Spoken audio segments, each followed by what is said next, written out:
This is the Zac Anesbury Show. Welcome. On today's podcast clip, we have Professor Billy Sung from Curtin University, Perth, Australia. I like reading a little bit. I wish I had a little bit more time too, and especially a little bit more energy to do it after, like a long day and reading quite a bit during the normal work hours. But is there any books that you would sort of recommend, I guess, in the marketing or potentially business, or actually probably for you in the psych realm, something that's maybe a little bit easily digestible for me and everyone else? Do you have any recommendations for that? Am I obliged to say how brain grows? No, we've had a few people say that. They've sort of already prime you this whole time. I need to release a book, and then you can recommend that one. Jokes aside, I did really enjoy How Brain Grows. That's good. It was actually quite a mind opener as well for me. But that aside, I think one book that I would always recommend, I don't know if you have heard of it. Actually, it's a series. So Freakonomics. Oh, yeah. Yep.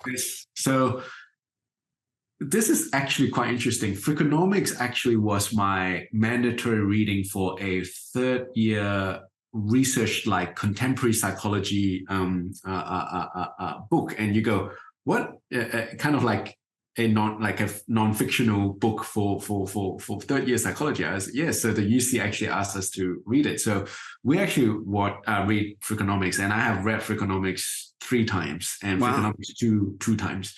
Basically, it follows how two economists applying econometrics and economic modeling to show very interesting phenomenon that you would not actually expect it, but it is not proven, because in research you can't prove things, but confidently say yes, that is the phenomenon and that is the cause. So something like, a big one that has been replicated time and time again in different experimental design, natural experiment, and that started off from them, or the work from them, is that abortion in US has a direct effect on crime rates. And so their theory was that because if there is no abortion, you are getting babies born into these low SES and probably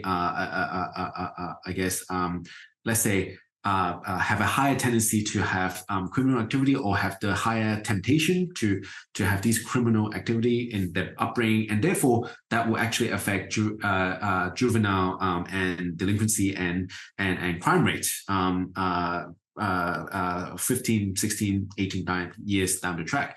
Mm-hmm. And they were able to use big data to actually prove that point in some sense. So proof as a quotation mark.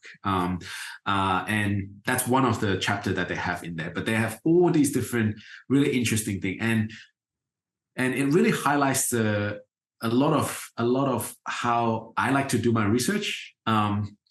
It's what we call, be brave in, your hypothesis, but be meticulous in how you find the evidence. Mm. So I always like to go, I saw this.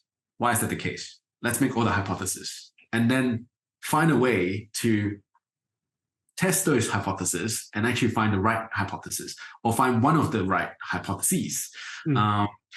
And I really enjoyed that book. And why I recommend that book is it's not only just a mind opener, but also kind of that you can actually see how the author really are passionate about their research, and how they go about doing the research, and how they have, it's just clever, like things that they go, okay, what about if we want to look at, this crime rate and association with abortion rate, where can we find a natural experiment? Because you can't, right? Because there's no way you can just go, hey, local government, why don't you just not have abortion for the next 6 months and then have it again in the next 6 months?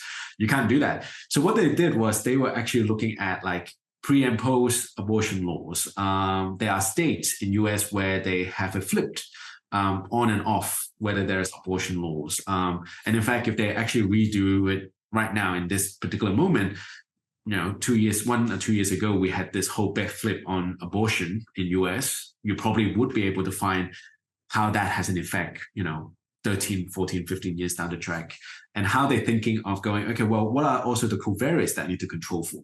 What are the confound factors that I need to control for in these natural experiments and how do I measure them? How do I get data to measure them so that I can feed it back into my economic model to show that, yes, there is really a effect and a strong effect. And so those two books really, really open up my mind to research. Perfect. That's definitely on my to-do list now. Thank you. Hey guys, it's Zac Anesbury here with just a couple of quick reminders. If you've enjoyed today's podcast, then make sure you subscribe so you never miss an episode. There are plenty more interviews to come with some of the world's leading marketing academics and practitioners. You do not want to miss these. In the meantime, if you're looking for another way to connect, then follow me on Twitter at Zac Anesbury. That is ZACANESBURY. For my take on the marketing issues of the day. That was the Zac Anesbury Show.